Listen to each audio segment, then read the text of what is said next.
My sister stole my dead daughter's belongings and told her church I abandoned them. My response left her sobbing in the parking lot.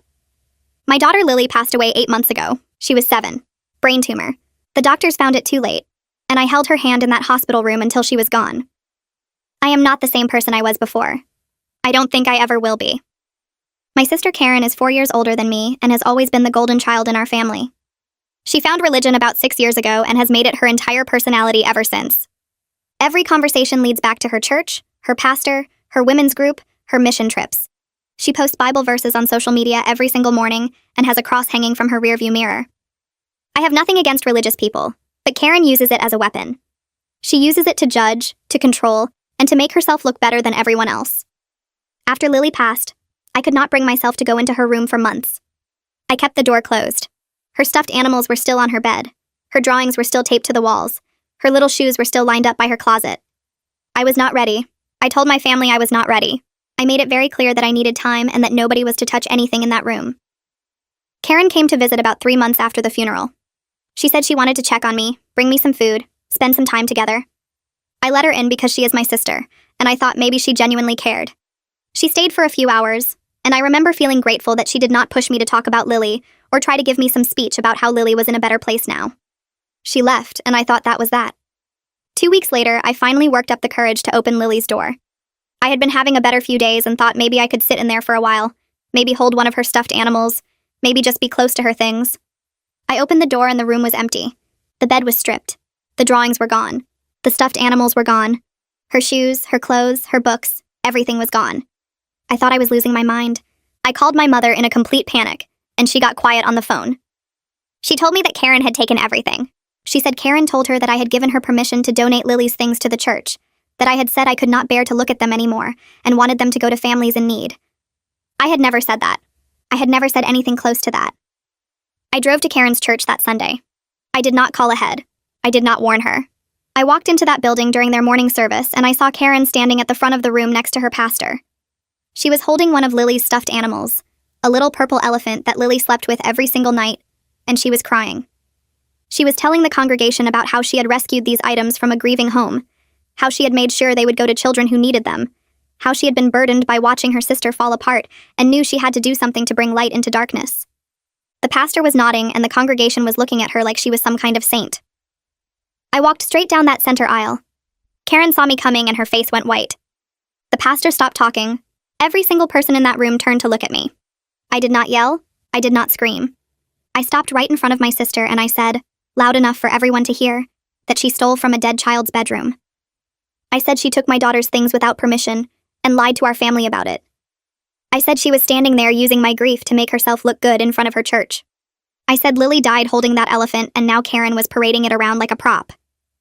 Karen started stammering, trying to explain, looking at her pastor for help, but I was not finished. I told the entire congregation that my sister never once asked if I was okay, never once offered to help with funeral costs, never once sat with me while I cried. I told them the only thing she did was wait until I was too broken to notice, and then empty my daughter's room like she was clearing out a storage unit. I reached over and took the elephant from her hands. She did not try to stop me. I looked at her and I said that Lily would have been so disappointed in her aunt. That was when Karen broke. She started sobbing right there in front of everyone, her hands covering her face, her shoulders shaking. The pastor put his hand on her arm, but she pulled away from him. She looked at me with tears running down her cheeks and tried to say something, but no words came out. I turned around and walked back down that aisle with the elephant tucked under my arm. Nobody tried to stop me. Nobody said a word. I could feel every single person watching me leave, and I did not care. I got to my car and sat there in the parking lot for 20 minutes, maybe longer. My hands were shaking, so bad I could not hold the steering wheel steady. The elephant was in my lap, and I kept running my fingers over its worn purple fabric, the same fabric Lily used to rub against her cheek when she was tired. People were coming out of the church now, walking to their cars, and some of them were staring at me through my windshield. A few of them looked angry. Most of them just looked uncomfortable, like they did not know what to do with what they had just seen. I knew I needed to leave, but my body would not cooperate. My legs felt like they were made of concrete. My chest was tight and every breath hurt. I finally got the car started and drove home on autopilot, not really seeing the roads or the other cars. When I got inside my house, I went straight to the couch and collapsed with the elephant pressed against my chest.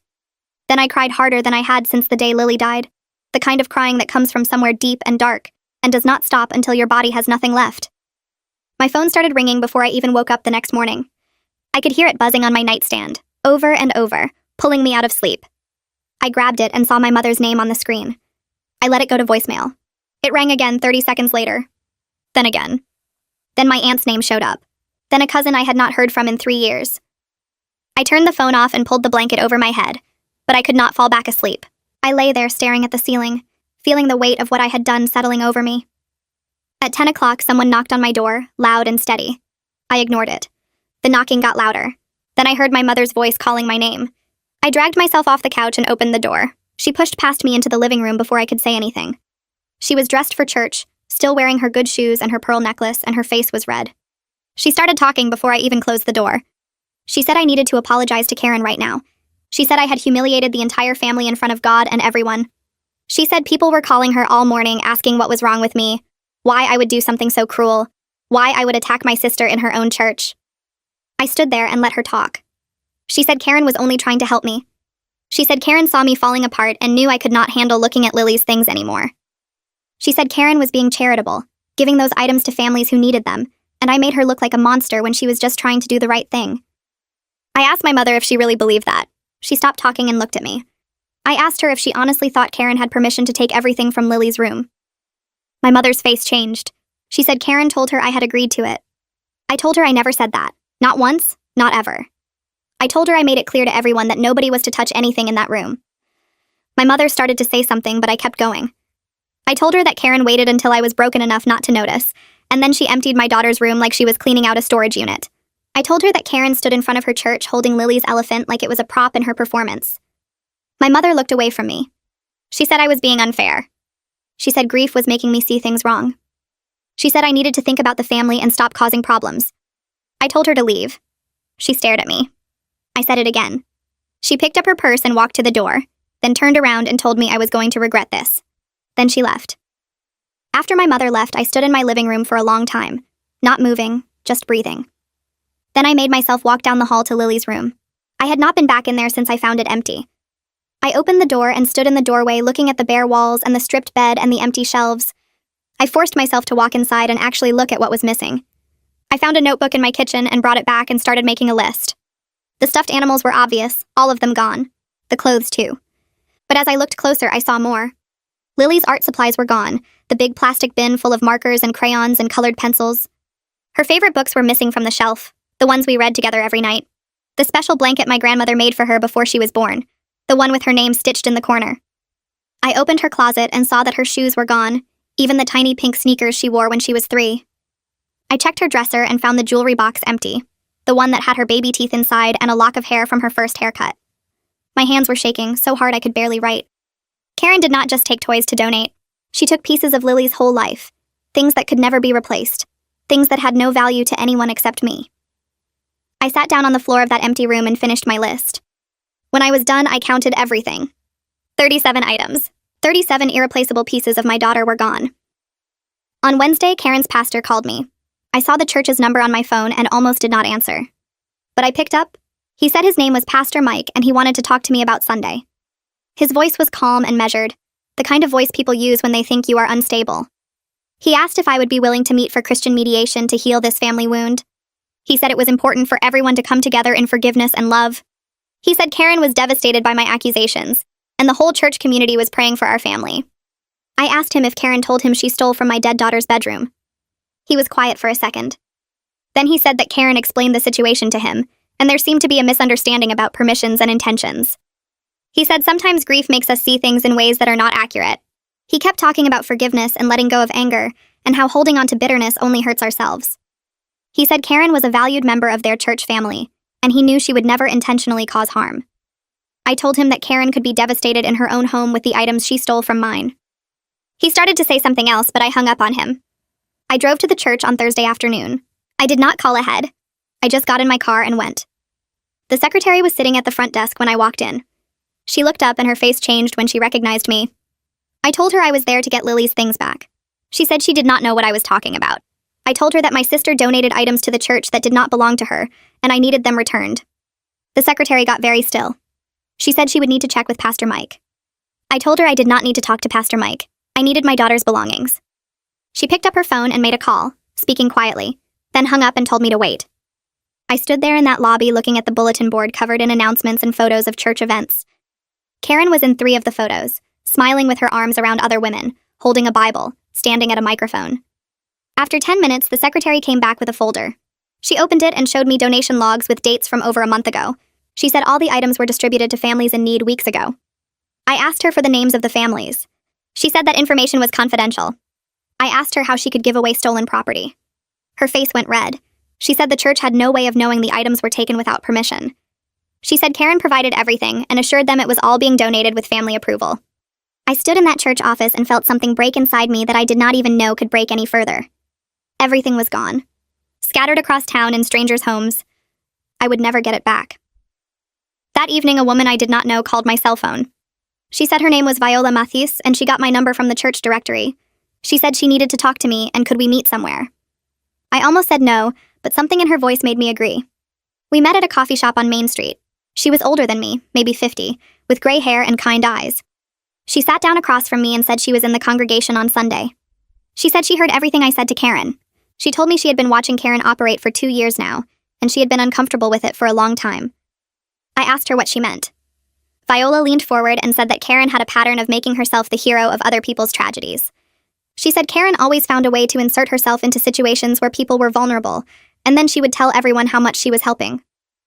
Viola said she saw Karen do it with a woman whose husband left her, with a family whose house burned down, with a teenager who got pregnant. Karen always positioned herself as the rescuer, the one who stepped in when nobody else would. Viola said she mentioned her concerns to Pastor Mike once, but he dismissed them. He said Karen was just enthusiastic about service. But Viola knew better. She said what I did on Sunday was brave, and she wanted me to know that not everyone at that church believed Karen's version of things. The next day, Viola called me again. She said she had been asking around and talking to people at the church. She told me that Karen had been telling people for months that I abandoned Lily's things and refused to deal with my grief properly. Karen said I was falling apart and someone needed to step in before I did something worse. Viola said Karen had been positioning herself as the responsible sister who was saving her family from my instability. She said extended relatives I barely knew had heard this version, people from other churches Karen connected with, even some of the families who received Lily's things. My phone had been full of messages from family members all week telling me to get help and stop attacking my sister. Now I understood why. Karen had been building this narrative for months, making herself look selfless, and making me look broken. Viola said several people told her that Karen talked about me at women's group meetings, at prayer circles, at volunteer events. She always framed it as concern, as burden, as her cross to bear. And everyone believed her because Karen was so devoted, and I was the grieving mother who never came to church. My father showed up at my house on Saturday morning. I opened the door and was surprised to see him standing there because he had barely said anything since Lily died. He was never good with emotions or hard conversations. He just went quiet and distant. But now he was on my porch asking if he could come in. I let him inside and we sat at my kitchen table. He looked older than I remembered, more tired. He told me he had been driving to Lily's grave every week since the funeral, just sitting there in his car because he did not know what else to do. He said he never knew how to help me or what to say. He said when Lily got sick, he felt useless, and when she died, he felt like he failed her. I started crying. He reached across the table and took my hand. He said he knew what Karen did was wrong. He said he should have been there when she came to the house. He said he should have protected Lily's things, and he should have protected me. He said he was sorry. We sat there crying together for the first time since the funeral, and it felt like something loosened in my chest that had been tight for months. On Monday, Viola called again. She said she did some digging and found out something I needed to know.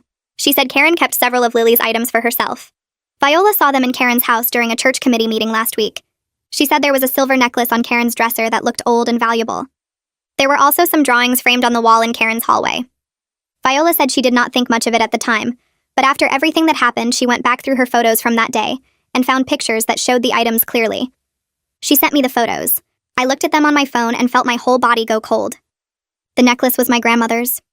She gave it to Lily 2 weeks before she died. The drawings were ones Lily made in the hospital, pictures of our family with a big sun in the corner. The rage that flooded through me was different from before. It was colder and sharper and harder. This proved that Karen was not being charitable at all. She was taking what she wanted and hiding behind God. She picked through my daughter's things and kept the valuable pieces for herself, while giving away the rest to make herself look generous. I met with an attorney on Tuesday morning. His name was Julian Lawson, and Viola recommended him. His office was small and cluttered with files. He listened to everything I told him, taking notes, asking questions. When I finished, he sat back in his chair and was quiet for a minute. Then he told me that legally Karen committed theft, but proving it would be very difficult. She was family. My mother gave her access to the house. There were no witnesses to her taking the items. The church believed they received everything legitimately. He said I could file a civil suit against Karen for the value of the items, but it would be expensive and emotionally draining, and I might not recover anything since most of the items were already gone. He said even if I won, collecting a judgment from a family member was nearly impossible. I asked him about the items Karen kept for herself. He said that was theft too, but again, proving it would require evidence and Karen would just claim I gave her those things. I left his office feeling powerless and angry at a system that could not help me even when someone clearly did something wrong. I spent the rest of the week avoiding my phone and avoiding my family. My mother called 6 more times before she finally gave up and sent a text message saying we needed to talk in person. My father called once and left a voicemail asking me to please come to dinner on Friday night. He said it was important and he was asking me as a favor to him. I listened to that voicemail 3 times because hearing my father ask me for anything was so unusual that I almost did not believe it was real. On Friday evening, I drove to my parents' house with my stomach in knots. I had not been there since before the church incident, and I was not sure what to expect. Karen's car was in the driveway along with my uncle's truck and my aunt's sedan. I sat in my car for 5 minutes trying to decide if I should just leave. But my father had asked me to come, and that meant something. I went inside and found everyone already sitting around the dining room table. Karen was next to her husband, and my mother was at one end with my father at the other. My aunt and uncle sat across from Karen looking uncomfortable. Everyone stopped talking when I walked in. My mother stood up and hugged me, but it felt stiff and forced. I sat down in the empty chair between my father and my uncle, and nobody said anything for a long minute. My mother finally cleared her throat and said she had called this dinner so we could resolve this situation as a family. She said what happened at the church was unfortunate, but we needed to move forward and heal. Karen started crying before my mother even finished talking. She said she was so sorry I was hurting and she never meant to cause me pain. She said seeing all of Lily's things sitting in that room unused was breaking her heart, and she thought she was helping me by donating them to families who needed them. She said she thought I would be grateful that other children could benefit from Lily's belongings. My aunt reached over and squeezed Karen's hand. My uncle nodded like what Karen was saying made perfect sense. I looked at my father and he was staring down at his plate. My mother said she understood I was grieving, but I had overreacted at the church and embarrassed the whole family. She said Karen was trying to do something good and I had twisted it into something ugly. She said I needed to apologize to Karen and to the church, and we needed to put this behind us. I felt that cold rage flood through me again. I looked directly at Karen and said that what Julian told me was that she committed theft. I said he told me that taking someone's belongings without permission is a crime, regardless of what you do with them afterward. Karen's face went pale. My mother started to interrupt, but I kept talking. I said Viola told me that Karen kept several of Lily's items for herself, including my grandmother's silver necklace and Lily's hospital drawings. I said Karen did not donate everything like she claimed. She picked through my daughter's things and kept what she wanted. My mother's mouth fell open. She turned to look at Karen. Karen was shaking her head and saying that was not true. She said she only kept a few small things as memories of Lily, and she was going to give them to me when I was ready. I asked her why she had them framed on her wall and why she was wearing my grandmother's necklace if she was planning to give them back. Karen did not have an answer for that. Her husband shifted in his seat and would not look at anyone. My uncle cleared his throat and said, "Maybe we should all take a breath and calm down." I said I was perfectly calm, and I was just stating facts. I said Karen lied to our mother about having permission to take Lily's things. I said she lied to the church about me abandoning those items. I said she lied about donating everything when she kept valuable pieces for herself. I asked my mother if she could look me in the eye and tell me that was acceptable behavior. My mother looked older than I had ever seen her. She said she did not know Karen had kept anything. She said Karen told her I had given permission and she believed her. I said that was the problem. Everyone always believed Karen because she was the golden child who could do no wrong. My father finally spoke up. He said Karen needed to return everything she took and apologize for lying. Karen started crying harder. She said she was trying to help and everyone was attacking her. Her husband put his arm around her and said maybe they should leave. My mother said no one was leaving until we worked this out. But there was nothing to work out.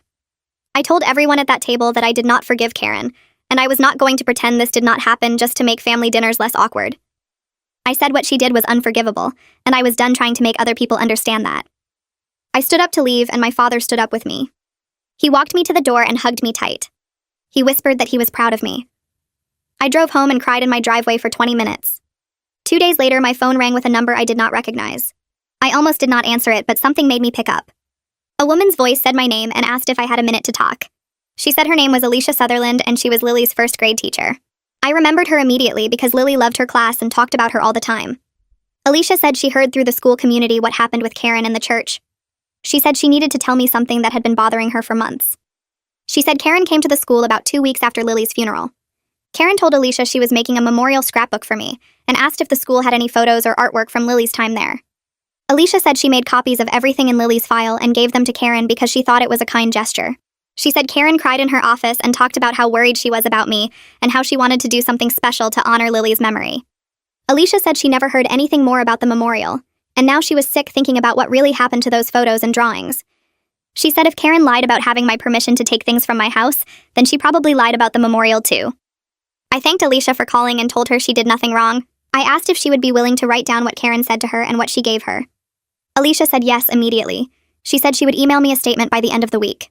After we hung up, I sat on my couch feeling numb. Karen had been planning this for months. She went to Lily's school and manipulated her teacher into giving her more of Lily's things. She used my grief as a cover story to collect items she wanted. The memorial was just another lie. I wondered how many other people Karen had approached with fake stories about helping me. That night, Karen texted me for the first time since the church incident. The message was long and started with her saying she was praying for me. She said she knew I was hurting and could not think clearly because of my grief. She said she forgave me for embarrassing her at church and in front of our family. She said she wanted to move past this as sisters, because that was what Lily would have wanted. She said our family needed to heal together, and holding on to anger was only hurting me. She said she loved me and would always be there for me when I was ready to accept her help. I read the message 3 times. Part of me wanted to believe her. Part of me wanted to text back and say I was sorry and we could fix this. But then I remembered her standing at the front of that church holding Lily's elephant like it was a prop. I remembered her crying and telling everyone how she rescued items from a grieving home. I remembered finding my grandmother's necklace in the photos Viola sent me. I deleted the message without responding. Viola called me the next morning sounding excited. She said she talked to 3 families who received items from Karen's donation and explained what really happened. She said all 3 families were horrified when they learned the truth. They wanted to return everything immediately. Viola said she was going to meet them that afternoon and collect what they had. She asked if I wanted to come with her, but I said no. I did not think I could handle seeing strangers holding my daughter's things. Viola said she understood and would bring everything to my house later. She showed up at 6 o'clock carrying 2 large boxes. She set them on my living room floor and hugged me before she left. I waited until she was gone before I opened the first box. Inside were books. Lily's favorite picture books that we read together every night before bed. There were stuffed animals, including a pink bunny that Lily got for her 5th birthday. There were some of her clothes folded neatly at the bottom. I opened the second box and saw Lily's favorite dress on top. It was yellow with white flowers, and she wore it to her last school picture day. I lifted it out of the box and held it against my face. I could smell the faint scent of her strawberry shampoo still in the fabric. That smell broke something open inside me, and I sobbed so hard I could barely breathe. I sat on my floor holding that dress and crying with relief and grief tangled together so tight I could not tell them apart. It was not everything. It was not even close to everything. But it was something. It was proof that Lily existed and was loved and left pieces of herself behind. Over the next week, I heard through Viola that people at Karen's church were starting to ask questions. Viola said she shared what she knew with a few trusted friends and word spread quickly. Several people came forward with their own stories about Karen. One woman said Karen took credit for organizing a fundraiser that someone else had actually planned. Another person said Karen exaggerated her role in a mission trip and made it sound like she did all the work when really she was just one of many volunteers. Someone else said Karen posted photos on social media making it look like she personally delivered meals to homeless families when really she just showed up at the end to take pictures. The pattern was clear. Karen used other people's struggles and other people's work to make herself look good. She was not actually helping anyone. She was just performing charity for an audience. The pastor called a meeting with Karen, and Viola heard from someone who was there that it did not go well. Karen tried to defend herself, but too many people had come forward with similar stories. The pastor told her she needed to step back from her leadership position in the women's ministry while the church looked into everything. Viola said Karen left that meeting crying and has not been back to church since. My mother showed up at my house on a Tuesday afternoon without calling first. She looked tired and older than I remembered. She asked if she could come in, and I let her because I was too surprised to say no. We sat in my living room and she stared at her hands for a long time before she spoke. She said she knew something felt wrong when Karen took Lily's things, but she wanted to believe Karen was helping. She said it was easier to think Karen was being charitable than to admit her daughter was capable of something so cruel. She said she was sorry for not protecting me and for not protecting Lily's memory. She said she should have questioned Karen more, and she should have checked with me before letting her into my house. I did not say anything. My mother started crying and said she did not know how to fix this. She asked if I could find a way to forgive Karen because she was still my sister. She said family was supposed to stick together no matter what. I told my mother that some things break families permanently, and this might be one of them. I said Karen did not just take Lily's things. She used my dead daughter to make herself look good in front of her church. I said she lied to everyone, including our own mother, and she only admitted the truth when she got caught. I said I did not know if I could ever forgive that, and I did not know if I wanted to. My mother nodded slowly. She said she understood, but she hoped someday I would change my mind. She left without hugging me, and I watched her car pull away feeling nothing. I spent the next week thinking about what I actually wanted from this situation. I realized I could not get most of Lily's things back. They were gone and scattered, and some of them were probably already thrown away or damaged. I could not make Karen into a different person. She was always going to be someone who put herself first and used other people to make herself look good. I could not make my family see what she did the way I saw it. Some of them would always defend her because that was easier than admitting they enabled her. But I could control who had access to me and my grief. I could decide who I let into my life and who I kept out.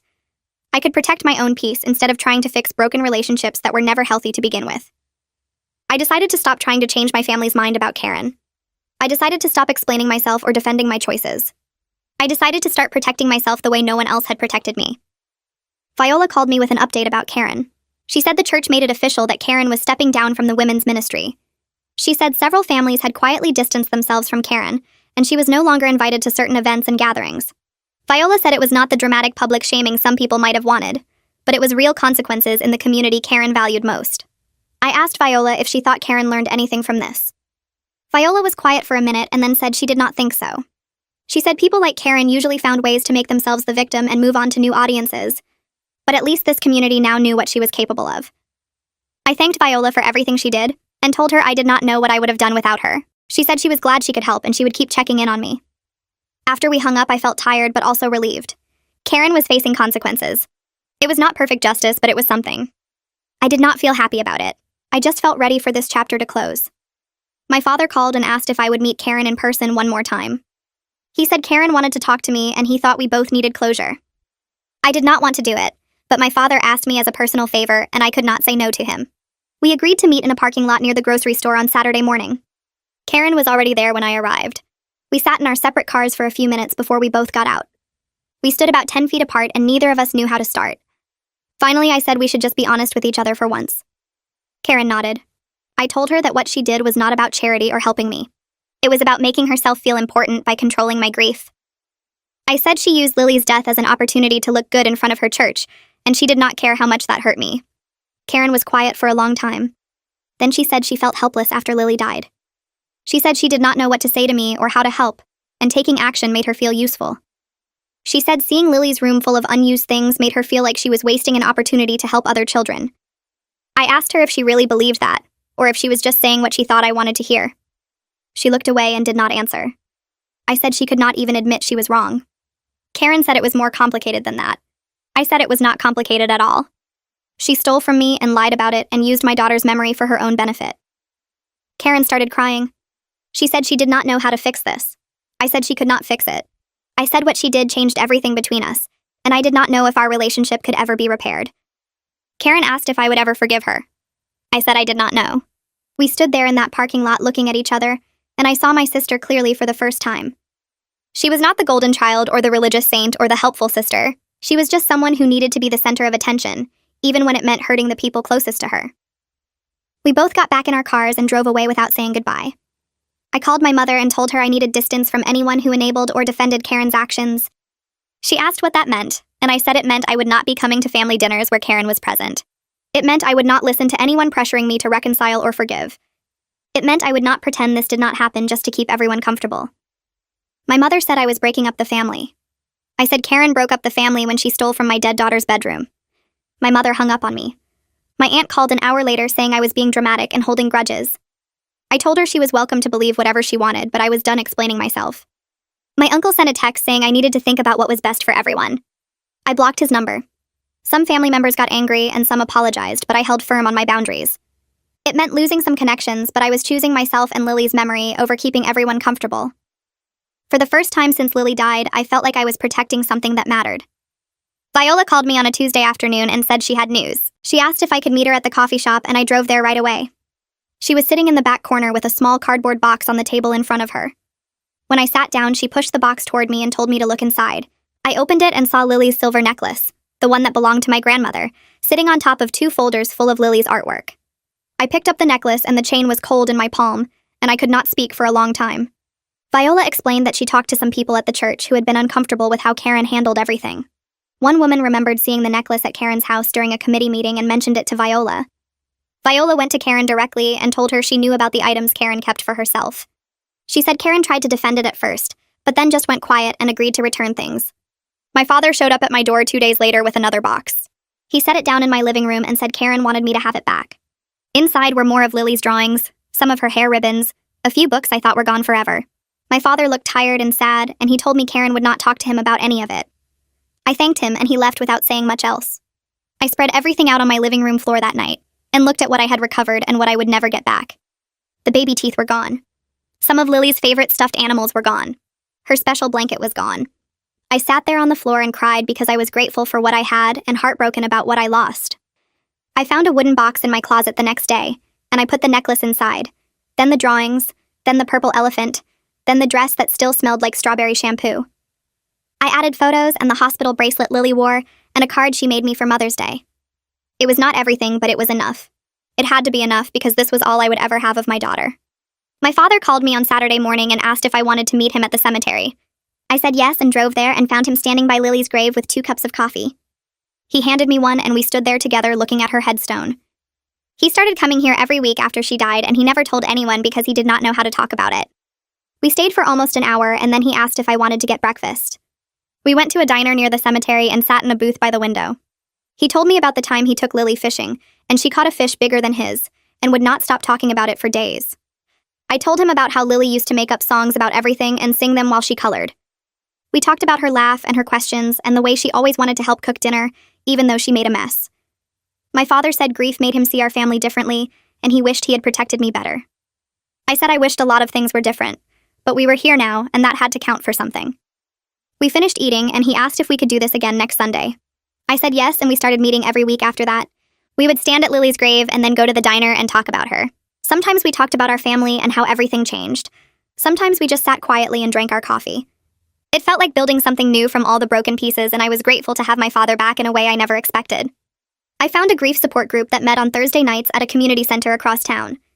I drove past it 3 times before I finally went inside. There were 8 other parents sitting in a circle and a counselor who welcomed me and asked me to sit down. Everyone introduced themselves and said their child's name, and I had to say Lily's name out loud to a room full of strangers. A woman across from me lost her son 2 years ago in a car accident. A man next to her lost his daughter to leukemia. Another woman lost her baby to SIDS. We went around the circle and every single person had a story that made my chest hurt. When it was my turn, I told them about Lily and the brain tumor and how my sister stole her things. I told them about the empty room and the church and everything that happened after. Nobody looked at me like I was crazy or told me I should forgive Karen or said anything about God's plan. They just listened and nodded, and one woman reached over and squeezed my hand. After the meeting ended, several people came up to me and gave me their phone numbers and told me to call if I ever needed to talk. I drove home feeling less alone than I had in months. I also started seeing a therapist who worked specifically with parents who lost children. Her office was small and quiet, and she let me cry without trying to fix anything. She helped me understand that grief was not something I would get over or move past. It was something I would carry forever, and I needed to learn how to live with that weight. Some sessions I talked the whole time, and some sessions I just sat there and stared at the wall. She never pushed me and never made me feel like I was doing it wrong. Slowly, I started to feel like maybe I could survive this, even though I would never be the same person I was before. 3 months passed since the church parking lot, and my life looked completely different. I stopped going to family dinners where Karen would be present. I stopped answering calls from relatives who wanted me to forgive her or move on. My mother called less often, and when we did talk, the conversations were short and careful. Some aunts and uncles took Karen's side, and I let them go without fighting. My father and I met every Sunday at the cemetery and the diner. Viola and I got coffee every few weeks and talked about grief and family, and how people show you who they really are when things get hard. She became a friend I never expected to have, and I was grateful for her. I still went to the support group on Thursdays, and I still saw my therapist every week. Some days I woke up, and the weight of losing Lily was so heavy I could barely get out of bed. Some days I could breathe and even smile at a memory without falling apart. I learned that both kinds of days were part of surviving this, and I had to accept them both. Karen and I had not spoken since the parking lot meeting. I heard through my father that she left her church and joined a different one across town. I did not ask for details, and I did not care. My family would never be the same, and I made peace with that. I protected Lily's memory, and I protected myself, and that was all I could do. The memory box sat on my dresser, and sometimes I opened it and held her things and talked to her like she could hear me. I did not know if she could, but it made me feel close to her, and that was enough.